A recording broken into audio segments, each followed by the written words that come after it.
Look at that. Jay Nava saves the show as I'm talking for 54 seconds and the sound is not coming through. Patrick Wilson, we got it too. I said when I was muted behind the button here, what I did say was this is probably going to be the most casual live stream that's ever happened here on the Red Angle Sports YouTube channel. And with how that started off, I was pretty reminiscent of what is to come. So good to have everybody here on the channel. This is the schedule release live stream. Hopefully now everybody is able to hear and there's no problems with the audio. Let me know in the chat if everything is going all right. Here's how this is going to work. Hopefully the audio is going well. We're going to go 1 to 32 for power ratings, for sides, and for totals as well to give you a sort of picture of where I'm at, as well as Travis, who is currently in the live chat. So we're going to give you the team breakdown. We're going to give you the total breakdown as well. That's going to take the next few minutes. We'll have everybody set up, and then we'll start going through team by team to point out spots. When do they play a bunch of over teams? When do they play a bunch of under teams? When are they playing tough teams? When are they playing weak teams? Kind of give you an overlay for each team and how that looks. And then as we're going in the live chat, if you have a specific matchup or two teams that are playing each other on a schedule in the game that you think is interesting, put that matchup and the week into the chat, and then you'll get a point spread and a total from Travis and I. He'll be in the chat, manning the screens behind the scenes. I'll be here on the video. We'll try guide it through. I'll get as many visuals up as possible per team. We'll be jumping around on Twitter, so bear with me if there's a couple seconds of silence here or there. Typically, I get talking downhill and rolling pretty steadily. Tonight might be a bit of a bouncing around. So I really encourage everybody in the live chat, if you're participating, you're watching along, help out the show, kind of get what you want answered. This is a really good opportunity. Travis and I went through our numbers about an hour and a half ago. We've got a pretty good picture of things. A couple big disagreements in how we have teams rated. We'll jump into all of that as well. But in terms of any games that you're looking at that you want to know, submit it in the chat. We'll get to all of them, and we'll get you a really good answer on everything as we take this pretty lightly as we go. So let's start off first and foremost, give you kind of a good picture of where we are for sides. We'll start with power ratings, 4 sides, and we'll just talk through these. So my ratings will be on the left. Travis is on the right. These ratings are relative to an average team in the NFL, and it gives you a point spread rating. So I'll kind of talk through these as we go. We'll do 10 teams at a time. We'll work through the league, and then we'll do totals after. So I have San Francisco and Kansas City rated equally at top. Travis in agreement with San Francisco, slightly higher, nothing crazy there. 2 things that really stood out to me when I went through and did these. I'm very high on Detroit. That is not something that I can really say that I've been in the last number of seasons. Folks watching the show and listening to the podcast, you'll know that very well. But it was good to see even at 5.5.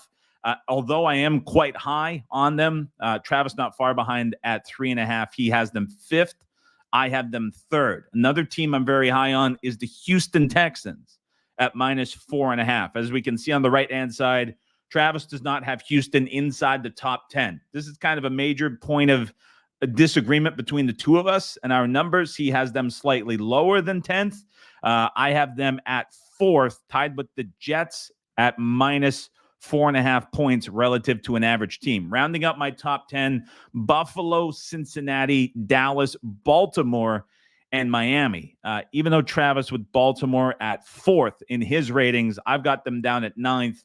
Just a point difference between the two. My stance with Baltimore and why I would have them lower, I think the loss of McDonald at defensive coordinator is significant. And so that's why I'm kind of a lot lower on Baltimore than I think we're seeing. And when you're considering what's going on over at a couple sportsbooks who have that KC Baltimore price already hung for week 1, that was a opener of 2.5. We're quickly seeing that move towards Kansas City. I think rightfully so. And then both of us with Miami down at the bottom. Difference that I would see in Travis's top 10 versus mine, he has Philadelphia at 6th. -3.5. I do not currently have the Eagles inside the top 10. Over on bettingtalk.com, the new forum which launched, which we'll talk about in just a second. already have a bit of a breakdown in my initial thoughts on the Eagles. Clearly, a lot for Philadelphia this season is going to be dependent on their defense and how many young pieces they have in that defense coming together. That is going to be a big sort of tipping point for the Eagles as we get into the season, and something to watch out for. I think Travis and I look at that a little bit differently. Travis, already in the live chat, might be coming your way on the Texans. And so when we pull up the next 11 teams, you can see Travis with Houston down at 13th, -1.5. Not going to take a whole lot to get them into that top 10. When we quickly jump back, Miami at 2.5 and Dallas at 2.5 for him. When you're looking at Houston -1.5, just a point away from being inside that top 10. As we get to the middle portion of the league, this is where things get kind of messy and a little bit clunky. A lot of disagreement, a lot of teams shuffled in different spots, and we see quite a range of disagreements here. So as you can see, I have the Eagles at 14th, a big difference from where Travis sees them. I have them about 2 points lower. Again, I think there's far more questions than answers, as much as they nailed the draft on the defensive side of the football. I think that's a wait and see. Of course, we know Vic Fangio taking over as the defensive coordinator. With his scheme, it takes a lot of time. You got a lot of youth. You have a lot of time to get things right. Have to wait and see on that one. I think that's going to hinder the Eagles a little bit. Interesting story when we get to totals. Atlanta, Green Bay, Cleveland ahead of Philadelphia. Cleveland as well, pretty well rated equally, 12th and 13th between the two of us. We see a little bit of disagreement on Green Bay. I think the Packers going to be one of the more overrated teams in media and elsewhere relative to the betting market. We have them priced a point apart between our two ratings. Atlanta, I'm a little bit higher on, 1.5 higher on the Falcons. I think it's a really good fit with Robinson and Cousins. I think that's going to work. I think that's a big boost for Atlanta and that offense. Chicago rated relatively equally. Same thing for the Jags, even though we see a couple points different, not significantly different in terms of rating for how those two teams look. So that rounds up the top 16. Let us know, guys, in the chat. Where do you agree? Where do you disagree? Let's keep this as interactive as possible as we go through. Once we get into the second half of the league, Pittsburgh, LA, and Indianapolis, three teams bunched right in that 17 to 20 range. Not a big difference in terms of how those teams priced between what the two of us have in our ratings, despite a little bit of shuffling in the ratings. LA Chargers for me at 21, Travis with the Colts at 21. So I'm a point higher on Indy, a little bit higher on the LA Chargers as well. Same thing with the Tampa Bay Buccaneers. As we get into the bottom chunk of the league, here you can see Travis with the Chargers at 1.5 at 22, the Buccaneers. So again, a little bit of disagreement in terms of ranking, not a significant difference in terms of pricing. And you look through this, Saints, Vikings, Seahawks, Arizona, these two teams for both of us bunched up in this 20 to 26 range, pretty consistent between the two. As we get to the bottom side of the league, slightly higher for me on Tennessee at 27. Travis has them down at 31. I tend to be a little bit more optimistic when teams go into the modern play calling role. I could certainly see issues with Callahan being a first-time head coach and retaining play calling duties. I could see that going south. So I might be a little bit too high here on Tennessee. Travis's number at 5 certainly might be a little bit better with how this team might trend. A lot of overvalued signings as well. And then we see Giants, Washington, Denver, New England. 1.5 difference for the two of us between the Pats. I have them 32. Travis has them 28. I think the Pats are in for a disaster. Brutally tough schedule, as we'll see. You're removing Belichick, who, despite what you might see of him as a head coach overall, is still one of the best defensive minds the league has seen in the entire history. You can make the case he's number one, and I don't think many people would disagree with you, myself included. You remove that, even with Mayo stepping in, that's going to be tough to replace, and you're relying on a young QB coming in the first-time offense. That's going to be just a tough spot to overcome for the Pats. So I think they're kind of firmly at the bottom of the league. So nothing too substantial in terms of significant disagreements. Point and a half between a few teams as we get to the bottom of the league. Let's look at some of the comments here. William says, surprised you were both as high on Dallas as you are, given their lack of activity in the free agent market and the losses they incurred.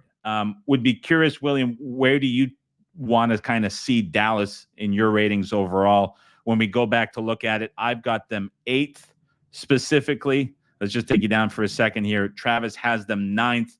I'm at 4 points better than an average team. Travis at 2.5 points better. You split the team, the difference there, you're looking at Dallas, kind of a consensus between the two of us, 3.25 points. I think it's fair given the strength of the roster that is still there even after the losses. I still think that offense can be extremely explosive. Offensive line, you do have some concerns on how that's going to switch, but I really tend to trust in that offense and what that could look like. So that's as I stand on it for the Dallas Cowboys. A couple more questions in this. Changing 500, Jets plus 6.5 at San Francisco week 1. Too much, or will it take a little while for Rodgers and crew to go full steam ahead? We actually had a pretty good back and forth on this internally today, just by happenstance, as we were talking a little bit about week 1 numbers and what was coming up. There were two sides on this. First of all, just how high the 49ers were power rated last year. Obviously made the Super Bowl, but price-wise, you kind of tough to depart too far from that when you're thinking about how much of the roster remained the same for the 49ers.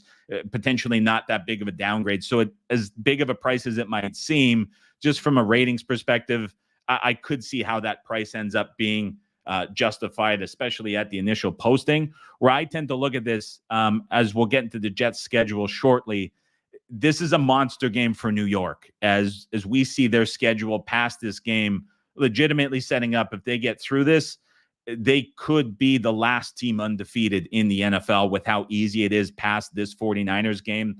You have Robert Saleh going back to San Francisco where he had so much success. You have the homecoming angle for Rodgers. A game with a ton of interesting storylines under the surface. It's a massive game for New York to get right. I think much more so than the 49ers. I do think the number is definitely too high. I do think there's going to be value on the Jets, as I probably will most weeks. But that is a huge game for the Jets to get right, considering his schedule. Adam Orphan says, I'm high on Indy. Think they might challenge the Jags for second in the division. This 100% is going to depend on the health of Anthony Richardson and is he able to get through a full season. If we see Richardson stay healthy, stay upright, make it through the full season, I don't disagree with this take. I think it's going to be a monster year for Richardson from a production standpoint. I think Steichen's play calling is going to be able to get as much out of Richardson as any play caller in the NFL could. We saw even when he went down and switched to Minshew, a lot of kind of that DNA of the Steichen offense still held true and got a lot out of Minshew as well. So I'm really kind of putting the Colts whole season on the health of Anthony Richardson. If that is true and he stays healthy, I do very much agree with you in the fact that they could contend for the division, and I think they could make noise in the playoffs as well. James says, disagree on Houston, not as high as you, not top 5 for me, but they are top 10. Interesting take there. Mr. Gray says Travis minus 140 on his list. That'd be, I don't know how we would measure that, but that would actually be kind of very fun to end up doing. Atlanta will be the death of you. Schedule looks like an 0-3 start. Very good point. Let's talk about that when we pull up the schedule. We'll go to totals first as well. Tony Jones says, surprised you both have Broncos that low. You see Peyton struggling that bad again.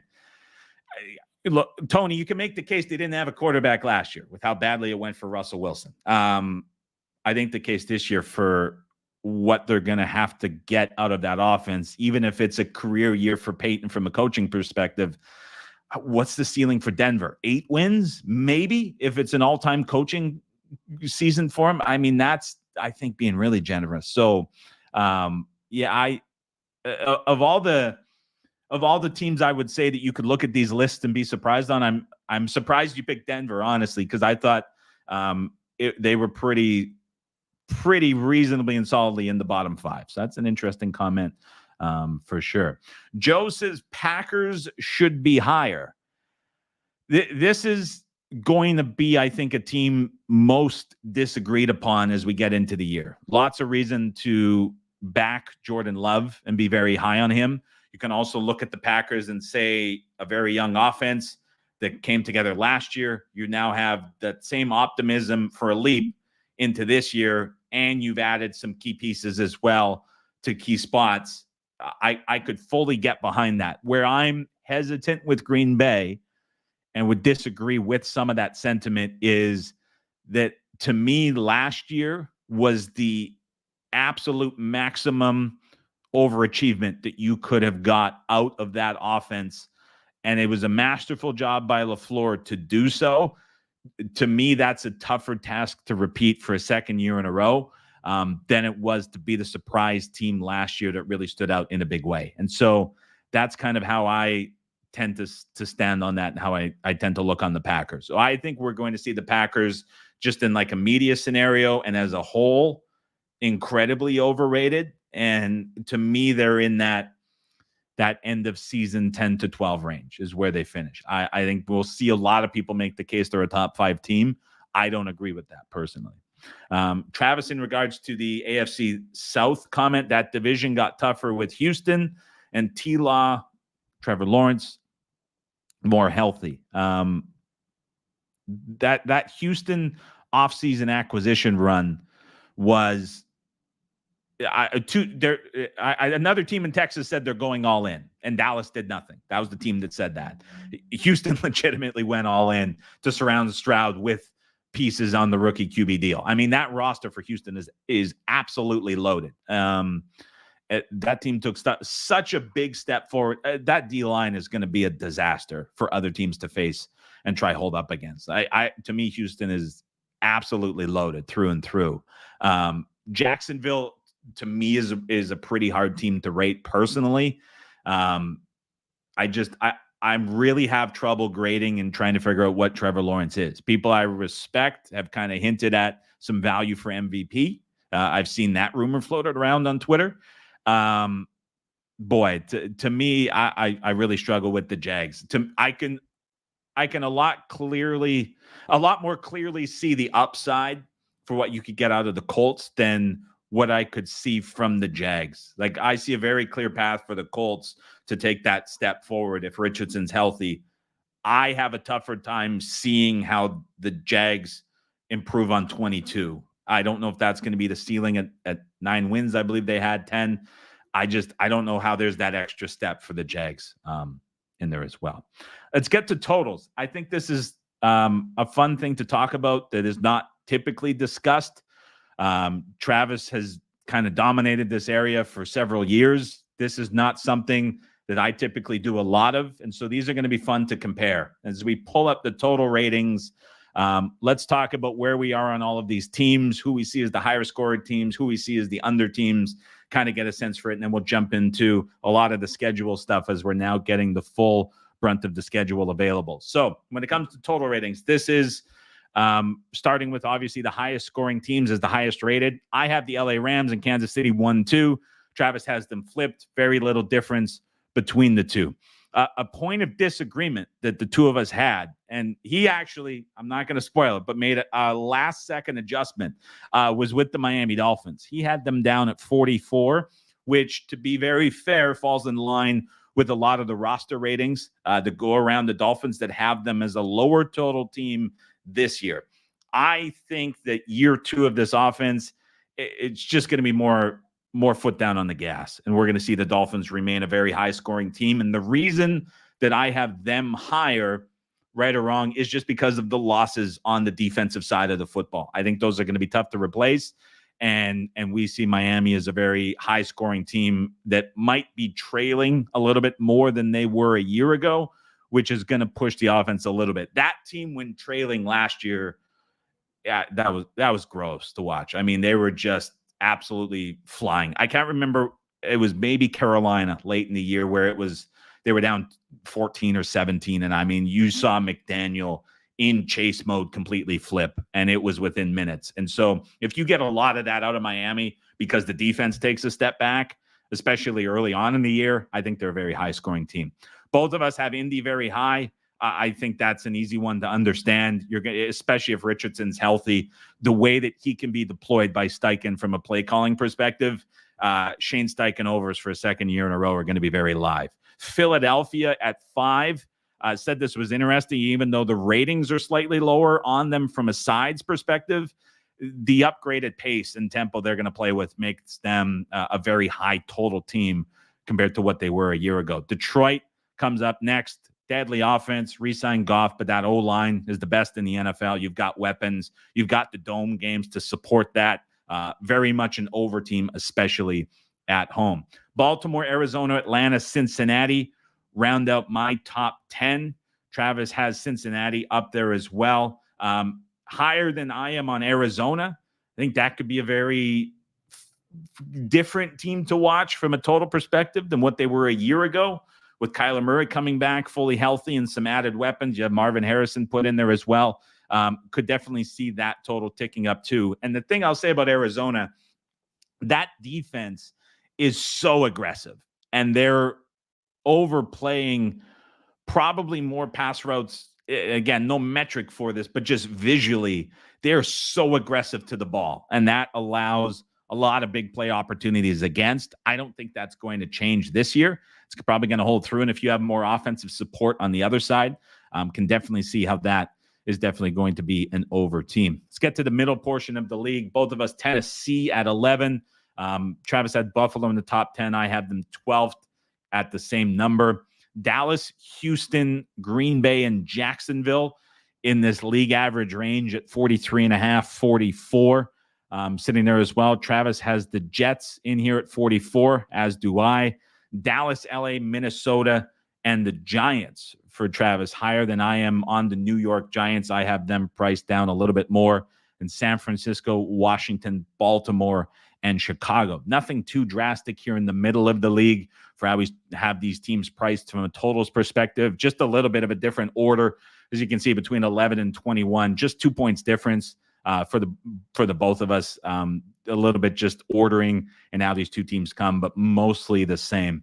As we get to the bottom chunk of the league, there's the Giants for me, San Francisco, Cleveland.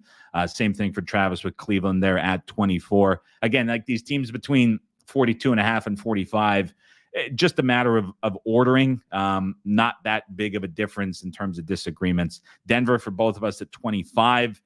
Slightly higher for me on Las Vegas, which means that I'm wrong as I defer to him for anything that's Raiders. Both of us, Seattle at 27. And then New Orleans, Carolina, New England, and Pittsburgh. Same bottom 3 for both of us, actually. And then Tampa Bay for both of us is at 41 as well. Curious, when you look at this list of teams and how we have them rated for totals, where do you agree? Where do you disagree? How does that end up looking? I know totals and ratings for totals, not something that's commonly discussed. I think it's really easy to have an opinion when it comes to power ratings, sides, how teams look. When it comes to talking about totals, maybe something a little bit different, but certainly something that we are going to do every week here with the preview shows this year going forward. Looks like a quiet response for this. Eric Chain says Travis should appear on some episodes during the season.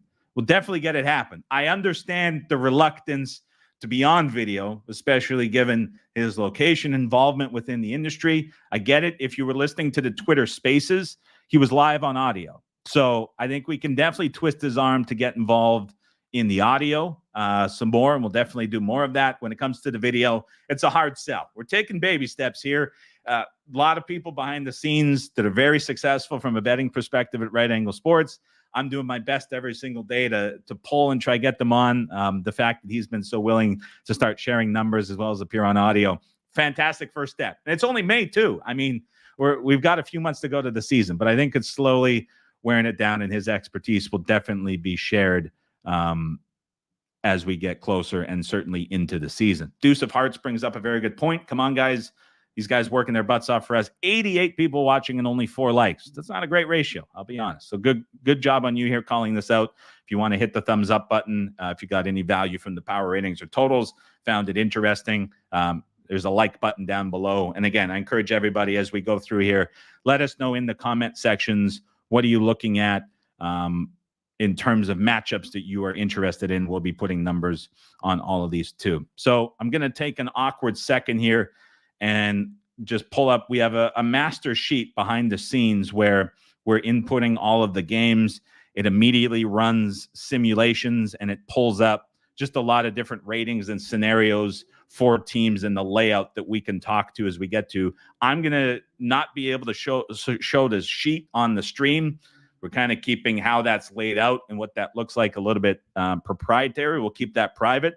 But what I am trying to do is to find a scenario where I can go on Twitter for the team pages and just have a visual of the schedule for each team. So I'm not just talking blindly into it. And I think we can definitely start with the Arizona Cardinals as I'm just pulling up a visual here. So I'll cue up the visual, talk about the Cardinals and start to get into some of these spots. We've got 10 teams identified on a list that'll stand out. We'll get to those 10 teams and talk about a couple spots. And then from there, we will be able to dive a little bit deeper if you have any specific questions. And so let me hit this with the Zoom and get it so everybody is able to see. Here's the Arizona Cardinals opening schedule. It's not the best visual. I'll try to find another one very quickly. Just doing this on the fly because they have a very interesting start to begin the season. Here we go. I got a good one here. Okay. So the big thing that stood out to us for the Arizona Cardinals is when you look at the start of the schedule, we talked about Arizona being an over team as is by themselves. And when we start to look at, there we go. Let me close this. See, this is the perils of doing live streaming on the sheet. Let me restart. So as we look at the Cardinals, what I'm trying to get at here is we have them as a highly rated totals team to begin with. We also have the Bills, Rams, and Lions as top 10 totals teams to begin with too. So when you think about the Cardinals coming into the season, very high total to begin with, and then they have 3 very high total games to start the season: Buffalo, LA, and Detroit. All of those games are going to be lined in the high 40s, potential to see some of those, especially the Detroit game, creep into the high 50s. It's going to be an indoor game with that being played in Arizona. You get the Rams, an indoor game with Stafford and that new offensive line. Going to see some massive totals. Then you get to week 4. Potential where we see the totals a little bit mispriced as we get into week 4, just because the Arizona Cardinals, an over team, going to start off with 3 very heavy over games and then get a big under opponent in Washington coming up. You have the Kingsbury return and the intrigue that comes from that. Very likely you're going to see a big total in week 4. Might end up where you're starting to see a little bit of potential on the under. So I think that's from the Cardinals schedule, something that certainly stands out as a point to watch and just a run of games that might set up for a spot early on as you're going to get to later September and see a week 4 game for Arizona that looks a little bit potentially off market from the total perspective as you get to that is what I'm looking at. 3 home games in a row for them as well with the Rams, Lions, and Commanders. That's going to be before they head out on the road to go to San Francisco in the division. So I think that week 4 game is certainly one to circle preseason and watch as we go through. Let's get to the Dallas Cowboys as I'll scramble here to pull up the visual. I said, we're going to keep it casual. We've got so many moving parts on the go. So bear with me as it takes a second to pull up the visual. We'll do the best. If you're somebody who has a knack for graphics or is interested in helping out during the weekly shows in season, I will say we are absolutely looking for someone to help with that. My expertise and artistic value can only go so far. So if you happen to work in the design world and are looking to help out with some of the shows, we're certainly looking to outsource the expertise for something like that to help us out and up the production value of some of these streams with so many people watching in season. So here we get to the Dallas Cowboys specifically. Something I want to point out here, kind of the inverse when we look at Dallas.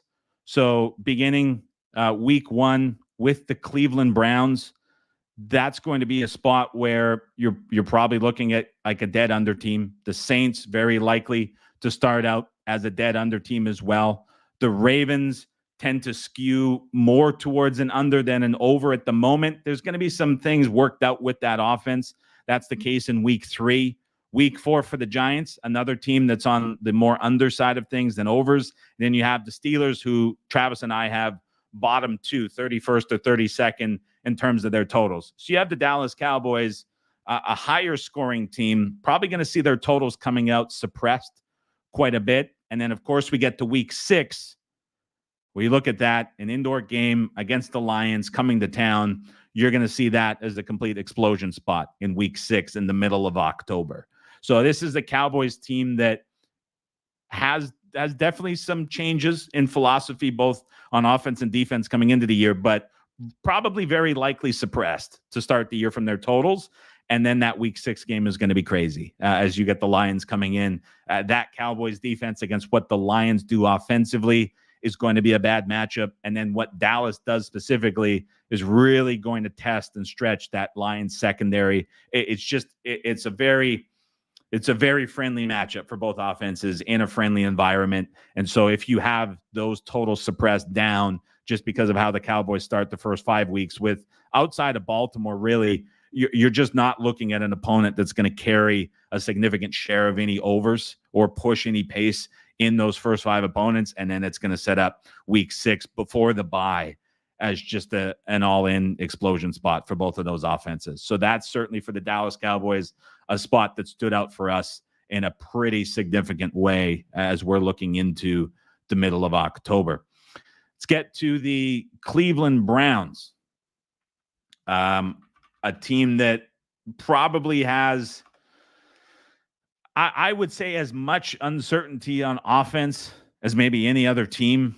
And a lot of that stems from the quarterback perspective and what you're going to get or what you may not get from the QB position. As we pull up the Cleveland Browns schedule, slightly smaller. Apologize, we don't have the vertical layout for this. This was the first one that stood out for me. As we look to Cleveland and we get to the week 14 games specifically against the Pittsburgh Steelers, which will be on the road in Pittsburgh, that's kind of it for the Browns, as you tend to know what they're going to be. Because look at this run of games for Cleveland after. You go against the Kansas City Chiefs, short week against the Cincinnati Bengals, then you get the Dolphins and finish with the Baltimore Ravens, who in this division with Cincinnati getting Burrow back, assuming he's healthy, probably going to see Baltimore take a step back. At least I think so. So you're likely to have Baltimore still competitive at the end of this season. When it comes to Cleveland, the importance of this early part of the schedule is absolutely massive, because you go past that Steelers game week 14, that is a horrible stretch of opponents to end the season. Massive importance for Cleveland to get out to a fast start. When you start to think about the team, obviously a ton invested in Watson, but if it's another struggling year, things aren't clicking, you get to midseason. Obviously, they made a lot work last year with the QB rotation and how many guys they had up and down. But do you start to see a bit of a mindset change within the coaching staff if it's a week 10, week 11, week 12 scenario and the Browns are not competitive, knowing what you have to finish? Do you stick with Watson and hang on? Do you start to see coaching staff in question to continue?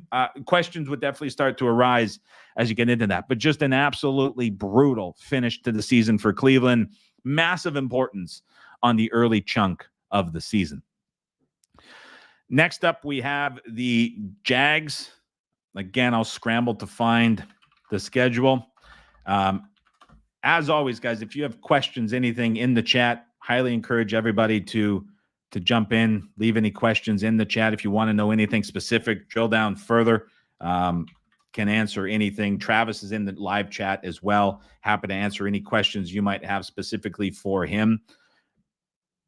Just scrambling to find a good visual for the Jags schedule. Not a surprise that they're one of the few teams that doesn't have it properly posted. This is not the best visual of it, but we'll make it work for here on the stream. So when I look at the Jags schedule specifically, week 8 at home, and I know they have it broken up on this schedule between home and away. Let me zoom in a little bit to give everybody a little bit better of a visual.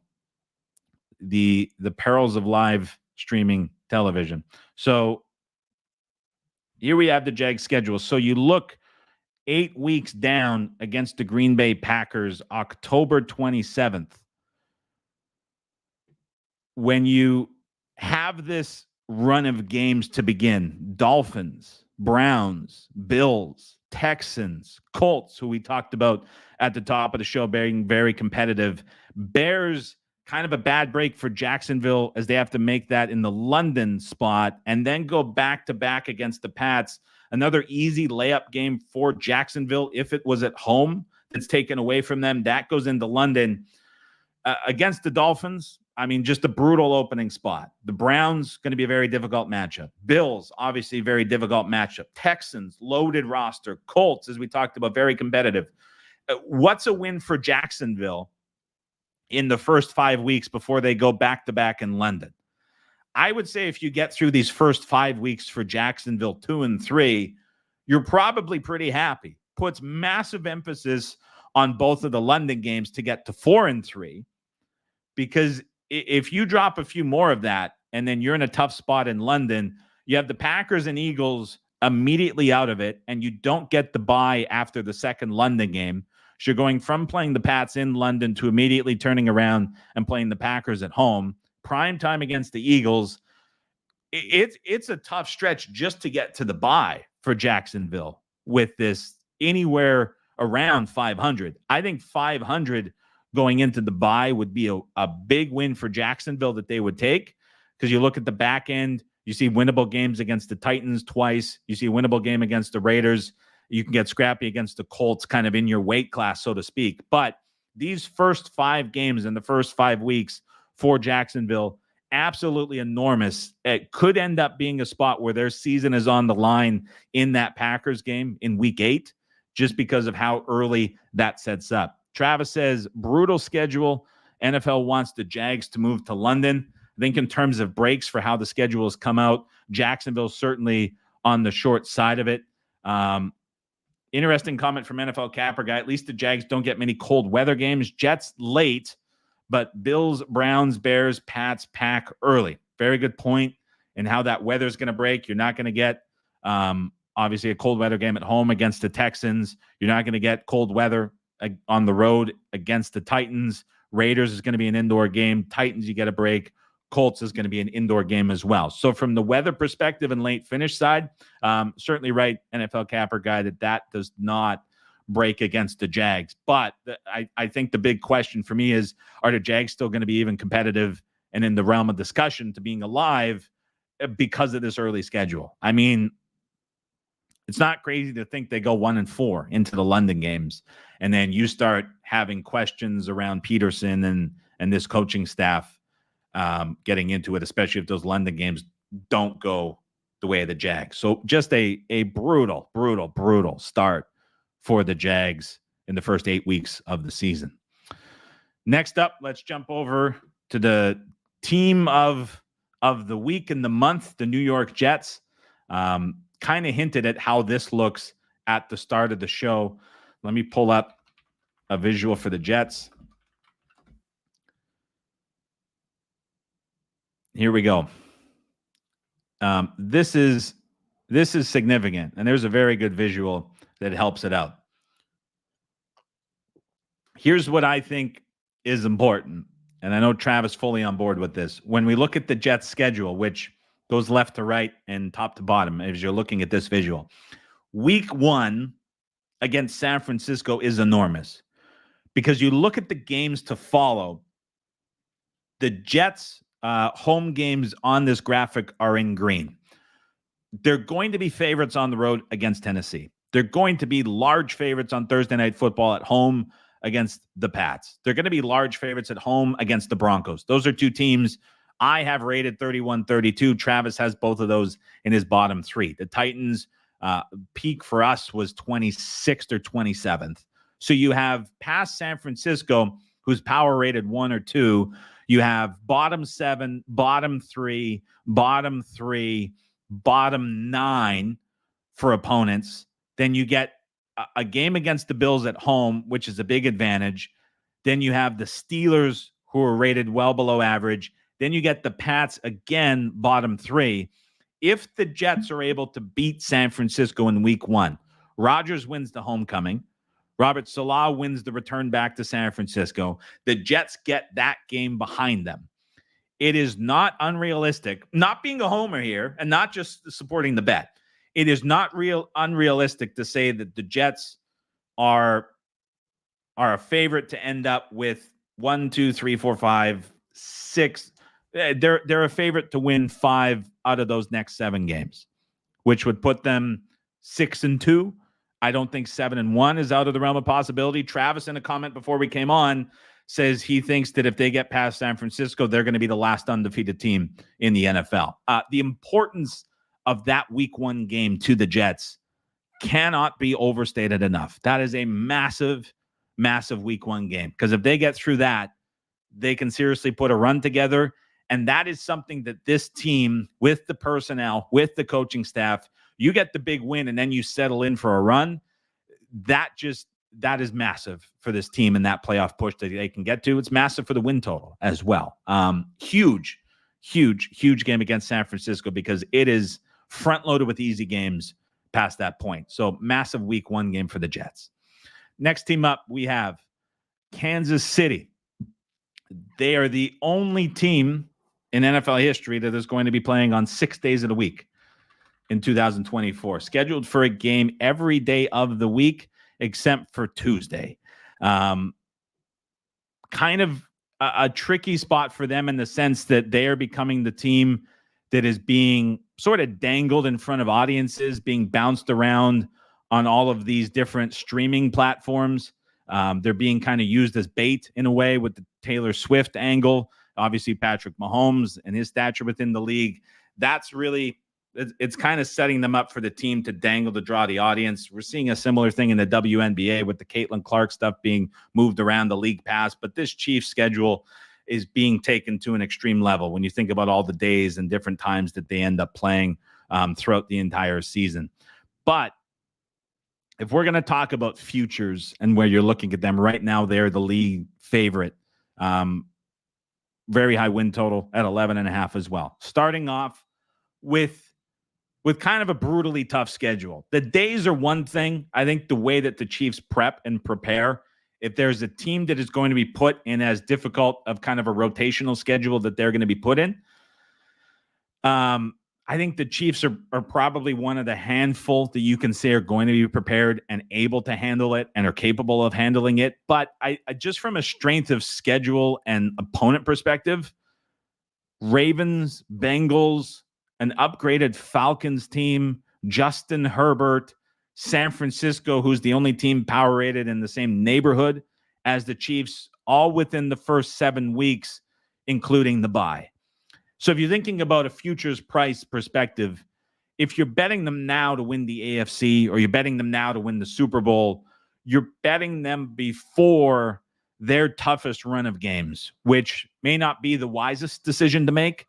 If you're thinking about potentially a bit of a tough start or a bit of a challenging start, maybe you see them drop 2 of those first 6 opponents and they end up 4-2 or perhaps 3-3. You're going to get them at a much better entry point than if you were running out and backing them right now. I do think the week 1 point spread is a bit quirky. I think it should be higher for Kansas City. I don't think that Baltimore game is as tough as it looks or is potentially made out to be. But when we're talking about the first 6 weeks, this is a very front-loaded, difficult schedule for the Chiefs, pardon me. And then it ends with a bit of a tough primetime run and how those games are strung out and those dates that they're played on. But again, I don't look at that as much of a hindrance for a team like the Chiefs that is so good from their prep perspective. So brutal start for the Chiefs at the start of the year. Keep that in mind when you're looking at futures and just that layout with them. Couple more spots that we had isolated before the show. Let's pull up next the Chicago Bears. A lot of hype around the Bears, obviously, with Williams being drafted, but you add Odunze, you have an offense that is rated quite high. Very good visual for this, thankfully. I wish every team account did the exact same thing. Here's how we are looking at the Bears currently. The Titans game, you have Callahan taking over as head coach and play caller. You might see the Titans be a shade more of an over team this year than they were last year. But as we go down the list, you have an over team in Houston. You have an over team in the Colts. You have an over team in the Rams. Very over heavy schedule to begin with.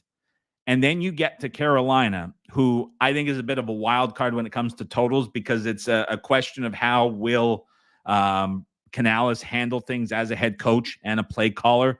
Carolina, as is going to start with a very low total. They're going to be in that 40.5, 41 range, which is going to be a big drop off from teams like the Rams, Colts, and Texans. So you might see a Bears team which plays the defensive style that is more conducive to unders than overs, perhaps be inflated a little bit getting into the week 5 scenario because of this run of pretty extreme over opponents and the hype around the offense that may falsely be accounted for some of these games going over. And then you might hit the wall in that week 5 game against the Carolina Panthers where you see kind of the floor fall out of the total. So perhaps a scenario where you're getting into the early portion of October where you see Bears totals quite inflated. Questions in the chat here from William Craig.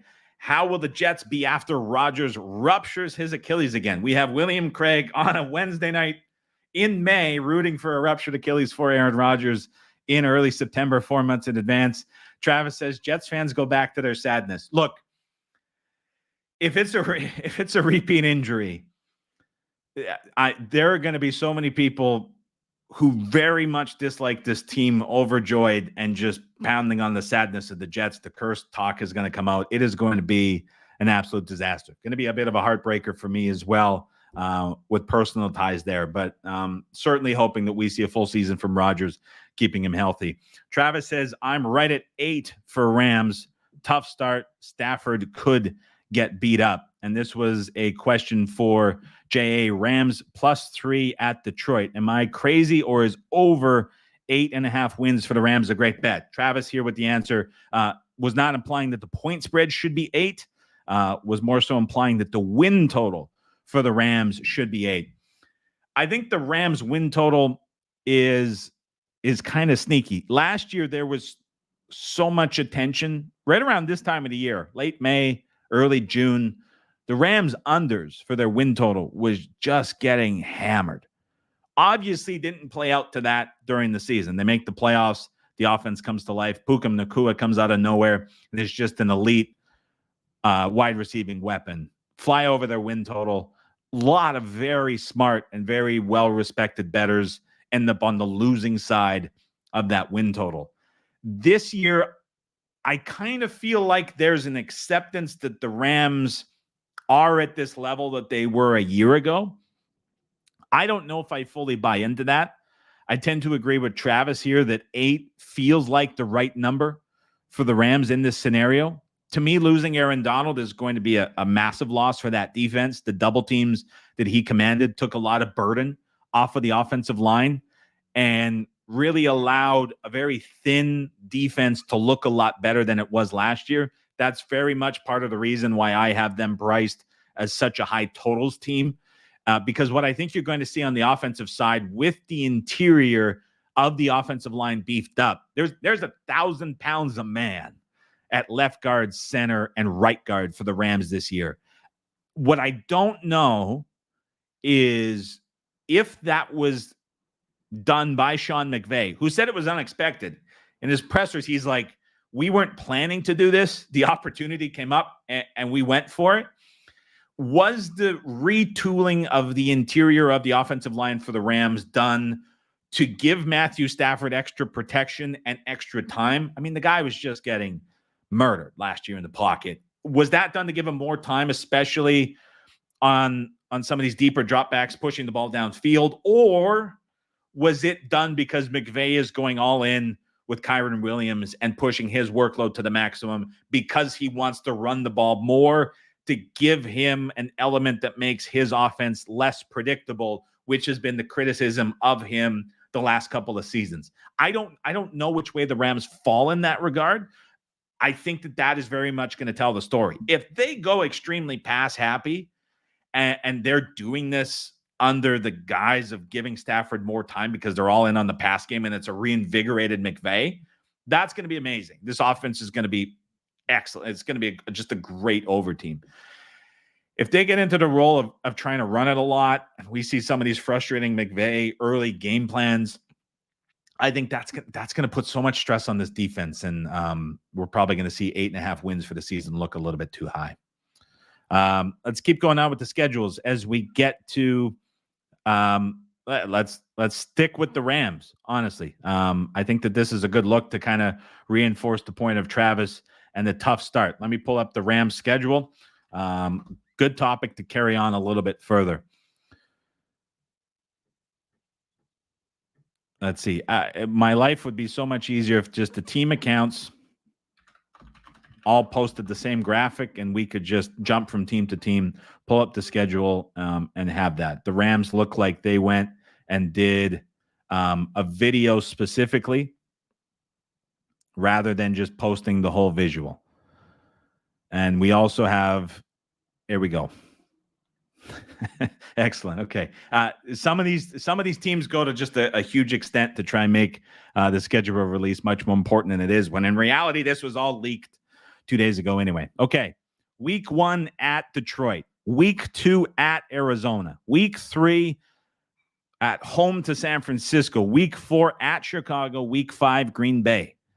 So first 5 weeks for the Rams, really tough to start out. And Travis, I don't know how long specifically you were looking at the tough start for them. But when I'm looking at the Rams here, all of these games leading into the bye, Green Bay is going to be tough. If there's any sort of offensive boost for the Bears with Williams coming in and that clicks and that gets going early, that Bears game a lot more difficult than it looks for the Rams going on the road outdoors to play at Chicago. San Francisco, don't need to explain how difficult that is going to be. And then, of course, you're starting off the season at Detroit in primetime.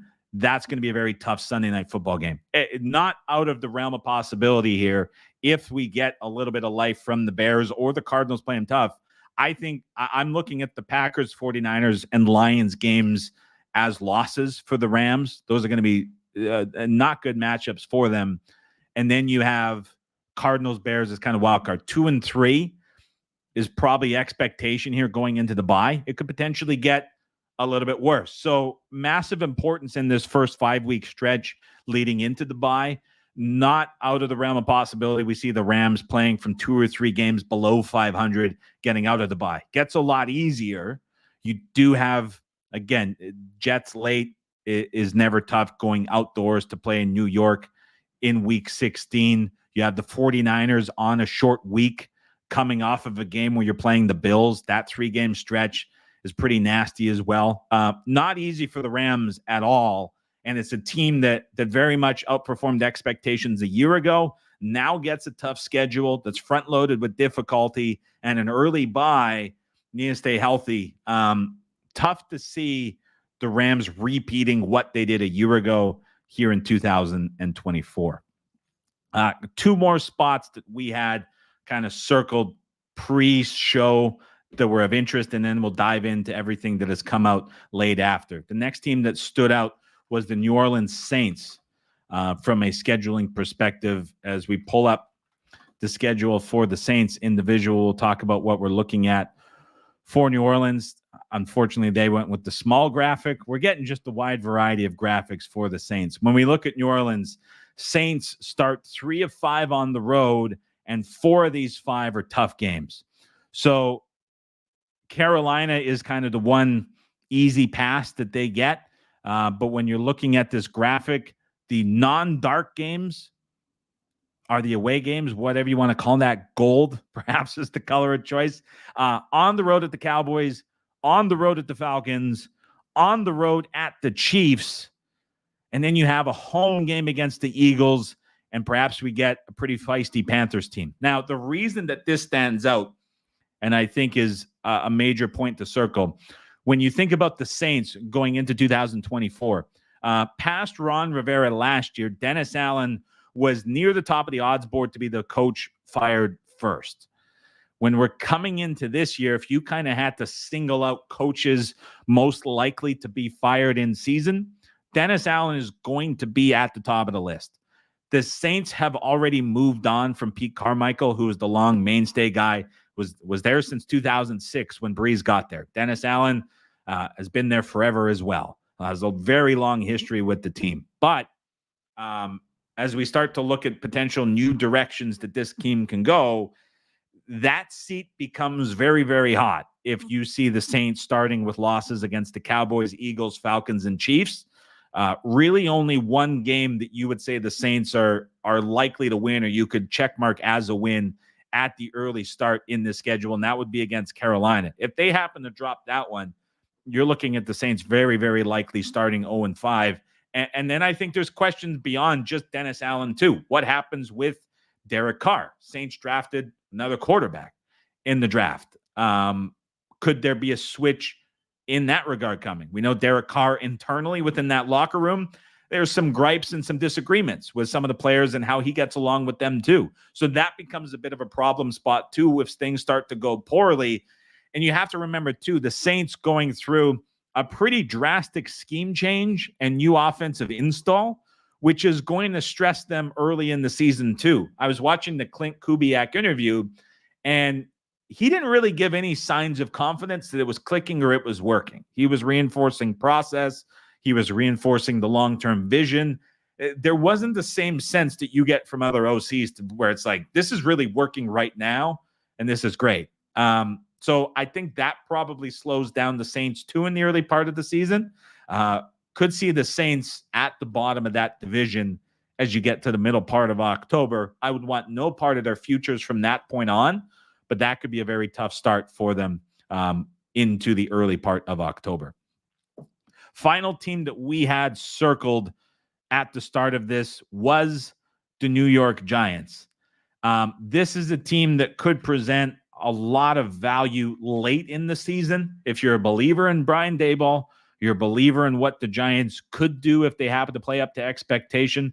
As we pull up the visual, let's start post-bye and what we're looking at as they look to finish the season. Home games for this graphic are in blue. Away games are in red. Notes that we kind of have here: could finish 6-1.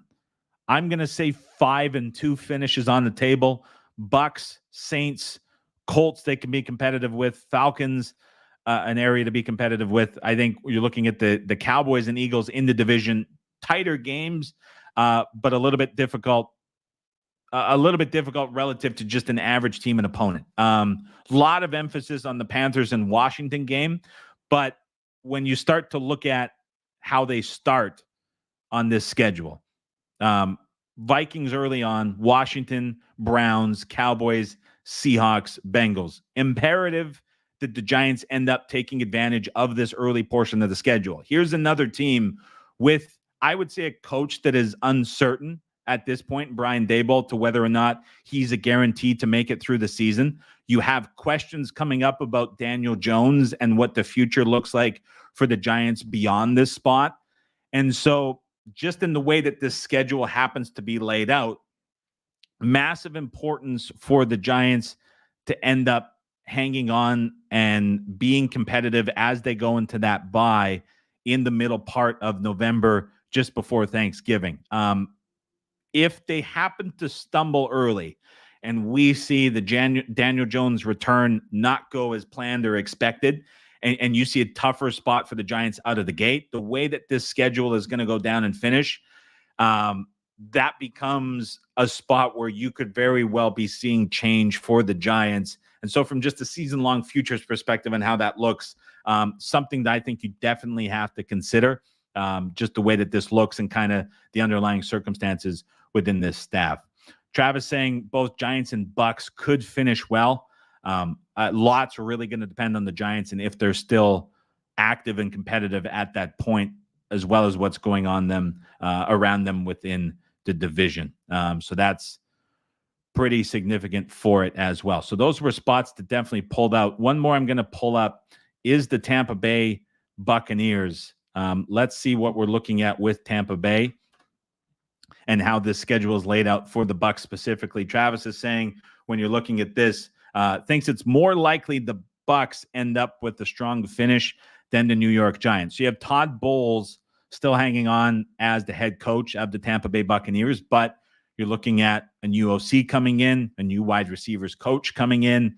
You still have Baker Mayfield hanging on at quarterback, but is he going to be able to repeat the career season that he had a year ago, going through some changes? So again, just kind of trying to lay this out and look at like potential spots that you could see throughout the year and what would happen. Buccaneers, far more difficult start heading into their bye, which is right around the same time as the Giants. Very similar layout and importance to early season versus late season. Late season here, we have 6 teams: Giants, Panthers, Raiders, Chargers, Cowboys, tough one, Panthers, Saints. So post-bye for the Buccaneers, they're going to be competitive in 6 of those games. You can make the case they can be competitive in 7. I see 6 very competitive and very winnable games for the Tampa Bay Buccaneers. Kind of imperative to get that Washington game to start, a game that you can look at the Bucs at home being favored, because after that, you really have the Broncos as an easy spot, but then it's tough opponents running down the left side of the list, finishing with that stretch: Baltimore, Atlanta, Kansas City, San Francisco into the bye. I think the Buccaneers and Todd Bowles are stable because of last year's playoff berth and win. I think that bought everybody a bit of breathing room regardless of what happens here. GM was very happy for who he was able to retain, was really celebrating it around the combine. It was very pleased at the start of the new league year with all the deals they were able to get done. So this team is pretty comfortable. I think it's a team that you can really circle to potentially look to buy at the bye week. When we're thinking about how the schedule might play out, you could be looking at a Bucs team that perhaps gets to win against Washington, gets to win against Denver, a very low-rated team, gets a win against the Saints, perhaps competitive against the Falcons, but you look at them kind of like a 3 or 4 wins on their side before, I think, very likely losing 4 in a row going into the bye. So whether they're 4-5, 4-6 into the bye with 6 winnable games, the Bucs are a team that you can look at on November 17th in that bye week as a team to buy within the NFC South, or potentially as a wild card spot, have something on their futures, because there's 6 wins on the board for them to finish this season, and you might get them at an absolute bottom just because of how that Ravens, Falcons, Chiefs, Niners run goes through late October and early November, sending them into the bye. That could be the absolute bottom. Certainly couldn't really be comfortable touching them preseason. But as you look at the bye and what could be beyond, I think you might be getting a very low price on the Buccaneers, or a very high lucrative price, but like bottom from the pricing chart perspective on Tampa Bay as you get into the end of that. So watch out for the Buccaneers in mid-November with that finish. That could be a very favorable stretch of games for them to end the season in late November and throughout the month of December. So that is really the full rundown of just a dozen schedule spots for teams that I think stand out. I want to remind everybody here before we pivot into the end of this that over now at rightanglesports.com, I'll throw the ticker up just to remind everybody, the NFL service is now live for 2024. If you were in the service last year, you're going to be looking at 75 or more sides or totals in 2024, as we're looking at potential win totals as well. Between now and then, the early bird pricing is up. If you're interested in joining the NFL service, it is now live, raspicks.com/order, with the price break. And as a free inclusion, you get access to bettingtalk.com. The Essential Sharp community is now available in forum format, with all of the Right Angle Sports team members contributing. It's a very new direction for the Betting Talk brand, as well as for Red Angle Sports. It's going to be 24-hour access to the team. I've got a lot of NFL content going up in there. Travis is going to be sharing all of his numbers. You also have the expertise, Ed, Mike, Jeff as well. You have Logan and Nolan, a wealth of expertise, all professional bettors in the channel. So if you have questions you want answers to, that is the community to get it over at bettingtalk.com. A subscription to the site would be included with the service as well. And one other thing I want to mention, every Friday, the NFL newsletter, we're going through all of the scheme change updates right now. You can enroll and subscribe for that for free at adamchernoff.com. If you're interested in getting more content like you're seeing here on the live stream, you can get that every Friday in your inbox. If you want it every day, 24 hours a day, bettingtalk.com is where a lot of this is going to go out first, and where a lot of discussion and thoughts is going to live among a community of sharp bettors. Before we send everybody home, let's talk about week one, as we're starting to see week one lines hit the board. I'm going to just kind of bring up games. We'll talk about it, and then we'll get to a scenario where we're kind of giving our thoughts and prices on all of these week one games. So Travis is live in the chat. I'm going to bring up a game. I'll give my number from the week one schedule. He'll post his in the chat based on our power ratings. We'll kind of give everybody an idea where we are for week one. So it starts off with the Baltimore Ravens on the road at the Kansas City Chiefs. We'll add the banner to the bottom of the screen just to keep everybody up. Thursday night football, Baltimore is at Kansas City. So when I'm looking at this game, Travis, I'm putting you on the spot, but when you have your price dropping in the chat, I'm going to put my price together. We'll go through the week one games, give everybody something to think about and compare as we're seeing these lines up. I see them now at FanDuel. I see them at DraftKings. They're going to be populated all over right now. Am I encouraging everybody to run and bet week one? Not necessarily, but just from an interest perspective, kind of where we're sitting at. These are all going to change quite a bit between now and kickoff. Current price that we're seeing is Kansas City -3. That is one that hit the market. When I'm looking at this, Travis is bringing it up. Kansas City -3.5 with a total of 46.5.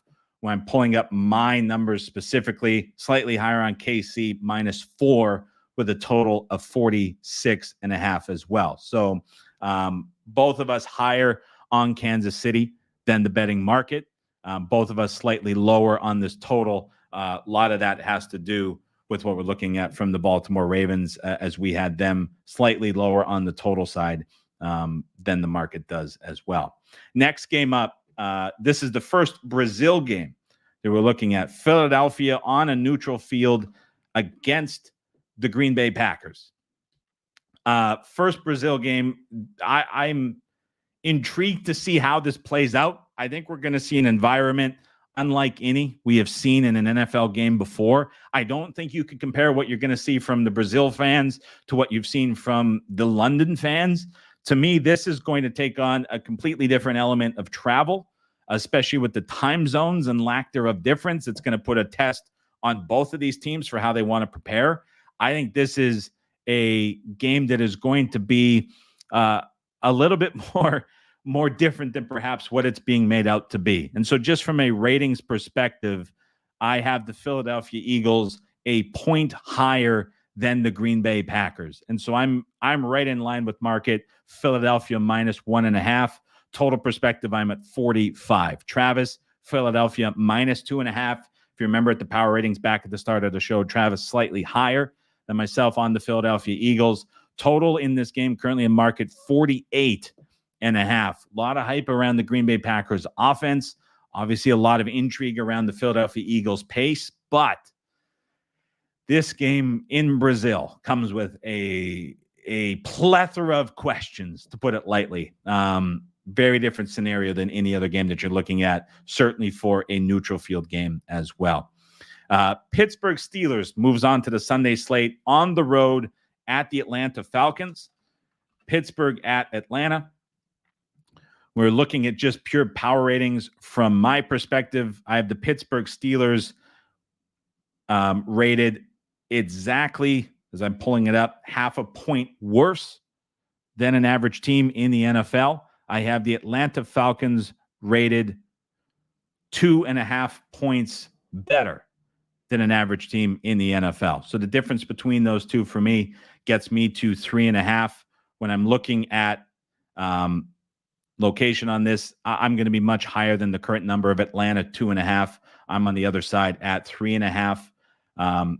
Live TV, having to navigate this in real time, it is more challenging than I'm at. Travis is also higher in Atlanta as well. Atlanta -3 total, 40.5. I'm half a point lower on the total at 40. I think Pittsburgh games are going to be an absolute slog, especially with Arthur Smith taking over at OC. Going to get so much running out of that offense. And even with the Russell Wilson addition, that is going to be a very slow-moving and a very run-orientated team. Moving on to the next game, we have the Tennessee Titans on the road at the Chicago Bears. Currently in market, Chicago Bears -4. They total of 43.5. Looking at just pure power ratings on this one, I have the Tennessee Titans as a refresher, 3.5 points worse than an average team.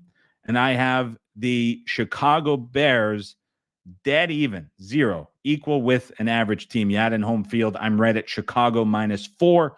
From a total perspective, slightly lower, 42.5. So Bears -4. Total in this game, 42.5. Travis coming into the chat with his live numbers. Again, I'm on a couple second delay through StreamYard trying to pull these up. So if you're seeing it on YouTube Live, you know the answer. I wait for it to update on my screen. I'm Chicago -4 and 42.5. I'm just waiting for the screen to load to get Travis's. Bears -8.5, 44. Tells you what he thinks of the Chicago Bears. Tells you what he thinks of these totals. Big difference on that one as we're looking at that, heavily leaning toward Chicago. And again, there's so many questions about the Titans and that first-time coaching staff in week 1. I mean, that's a massive one. Travis saying he doesn't really like that line. It is May 15th. It is a big number when you're looking at 8.5, but certainly a big difference on that one as well. Minnesota Vikings on the road at the New York Giants. Looking at just pure ratings for this one, from my perspective, I have Minnesota rated 2.5 points worse than an average team.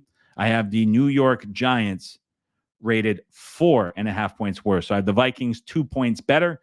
Game is being played in New York. I am right at a pick 'em. Travis, to reaffirm, should be under 7. I would agree with that too. Higher than 4, less than 7 for Travis.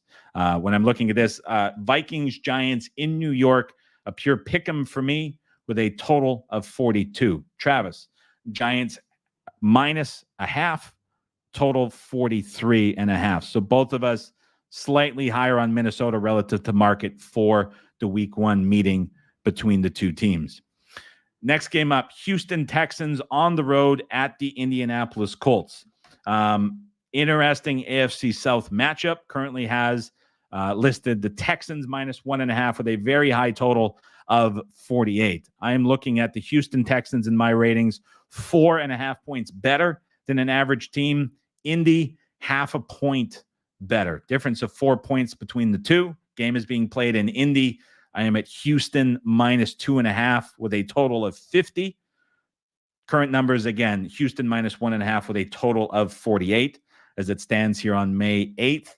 Let's see what Travis comes up with for Houston and Indianapolis based on initial ratings very early. Travis very high, and Indy has the Colts plus a hook with a total of 47.5. So disagreement on those. Again, started the show, I said, look, I'm really high on Houston in this. Was kind of artificially high. I know Travis was 2 points lower. Travis was also higher on Indy than I was. Two very firm over teams for both of us, but very high total as is at 48. Handful of games more to go. New England on the road at the Cincinnati Bengals. New England at Cincinnati. Big home field advantage for the Cincinnati Bengals in week 1, getting Joe Burrow back. When I'm looking at just pure power ratings from my perspective, the Bengals 4 points better. New England 6 points worse, plus the home field. They're currently 8 in market. I think that number's going up. Cincinnati -10 for me with a total in this game of 42.5. Cincinnati -10, total 42.5. I'm expecting Travis to fully come up above that as well. Think the Bengals are getting underchanged there. There's Travis as well. Cincinnati -10 with a total of 40.5. So very much in line on that one. Next game up, Arizona Cardinals on the road at the Buffalo Bills. Current price in market, Buffalo -7.5 with a total of 48.5. My pure power numbers for this right now, Buffalo 4 points better than an average team. Arizona 3 points worth 7. That gets me to Buffalo -9. Total between these two teams for me, 48.5. Travis likes my total number better on the previous game. Bills -9 for me, total 48.5 for Arizona at Buffalo. Think we're a little bit shy on Buffalo. Travis higher, Buffalo -10, total 47.5. So market really capturing a lot of that overvalue we were potentially looking at with Arizona starting off the season. But again, you think about Arizona out of the gates, could very much run into a spot where their totals really inflated as we get into late September with how that schedule shifts. Next game up on the board is the Jacksonville Jaguars on the road at the Miami Dolphins. Market price, Dolphins -4, total 49.5. I know Travis is coming way under this total number. Dolphins -4, 49.5. Me personally, I'm looking at the Dolphins 3 points better than an average team. I'm looking at the Jags 1 point better. Dolphins getting a tick for home field. I'm at Miami -3.5. My total 47.5 for these two teams, 3.5 and 47. Let's see what Travis comes up with. Dolphins, Jags, week 1, battle of two teams from Florida. 3.5 and 47 for me.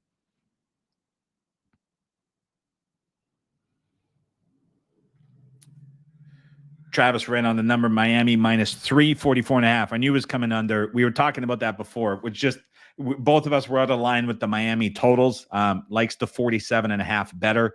I think that's a fair number. I don't think the Jags necessarily pushed this up into a game that could threaten the 50s. I think Miami's still very much an over team to start the year. 3 and 44.5, likes the 47.5 better. Carolina Panthers on the road at the New Orleans Saints. Current number in market, Saints -4.5 with a total of 41. Carolina at New Orleans. Brand new coaching staff for the Panthers making their debut on the road in the Superdome against New Orleans. When I'm looking at pure power numbers for me in this game, Saints 2 points worse than an average team. Panthers 4.5 points worse. 2 point difference between the two. You're giving the Saints home field. I think you're also penalizing the Panthers in this spot, strengthening that home field with it being the coaches. Saints -4.5. Total for these two teams coming in at 40. Saints 4.5 and 40.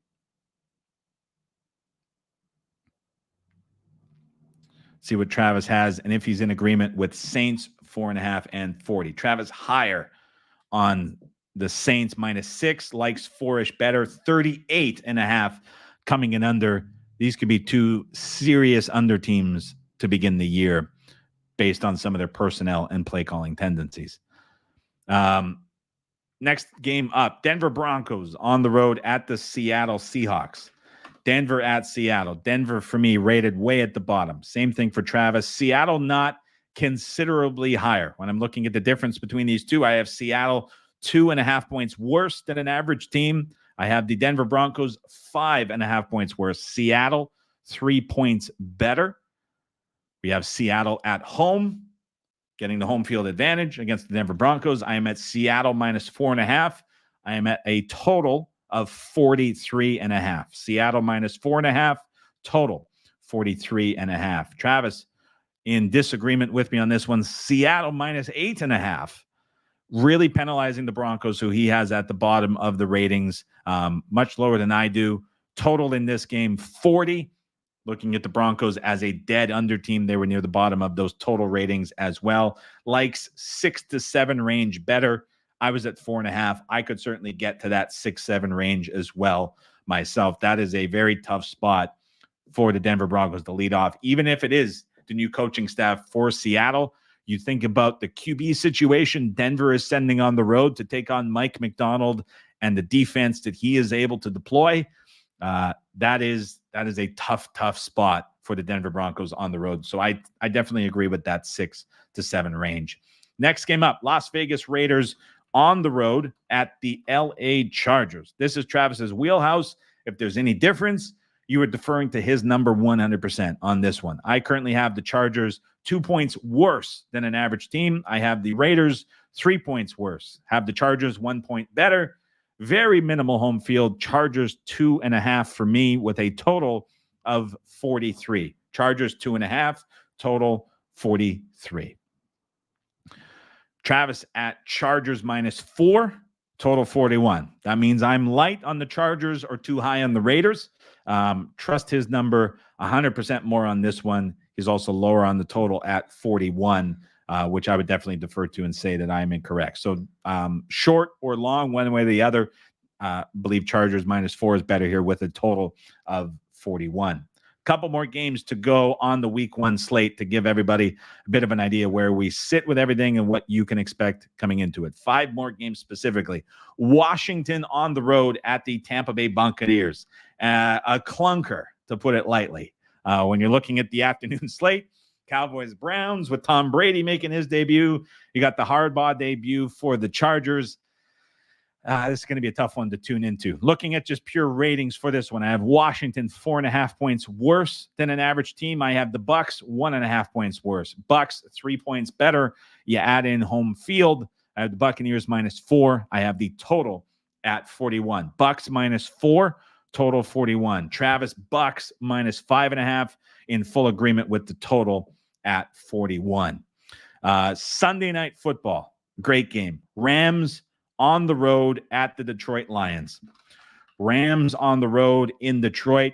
I know we are both going to agree with this number and where this looks. When I'm looking at Detroit, I have them 5.5 points better than an average team.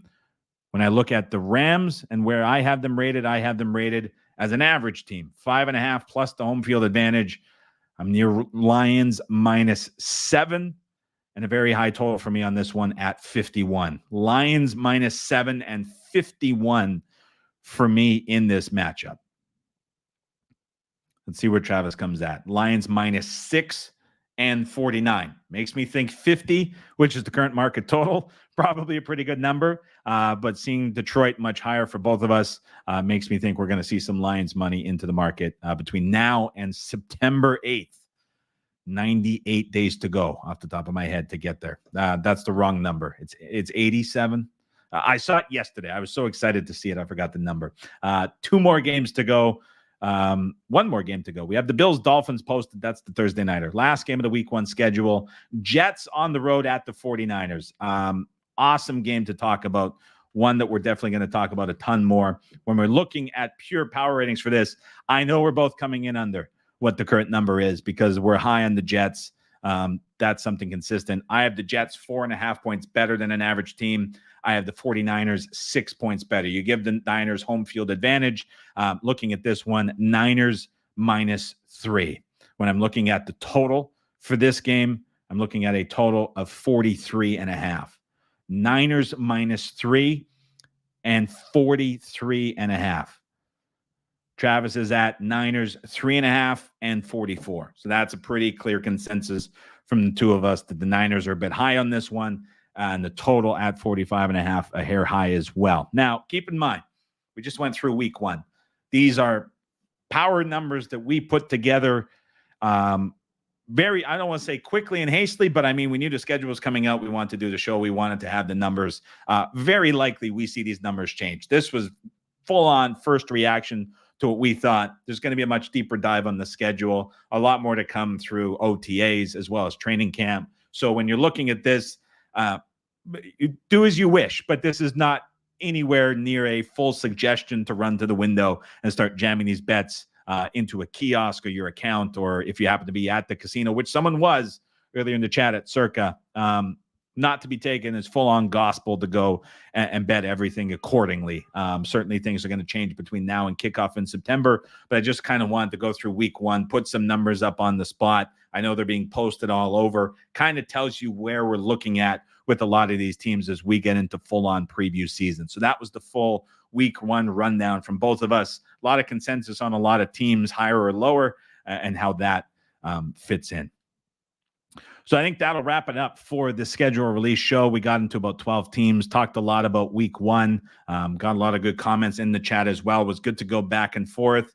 Just to remind everybody what's going on. Newsletter coming out Friday morning over at adamchernoff.com, summarizing a lot of scheme changes that we're looking at from new offensive coordinators. Then the most important ones, NFL service, now up and live, raspicks.com/order. You can get in on the early bird pricing. I was ready to push out a win total today.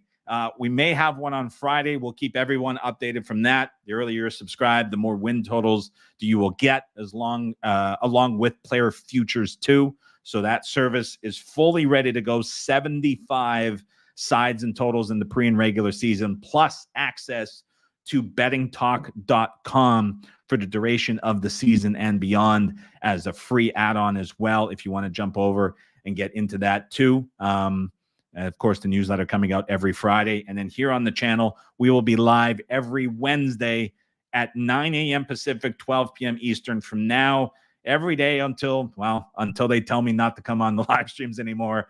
We're ready for the NFL 2024 season. We're going to continue prepping, continue discussing it. So I appreciate everybody for stopping by. Appreciate everybody for listening, dropping comments in the channel. We'll talk to all of you over on bettingtalk.com, on the newsletter Friday, on the podcast feed, and of course, here back on the YouTube channel next Wednesday at 9 a.m. Pacific. Have a fantastic Wednesday night, everybody. Enjoy some warm weather wherever you may be.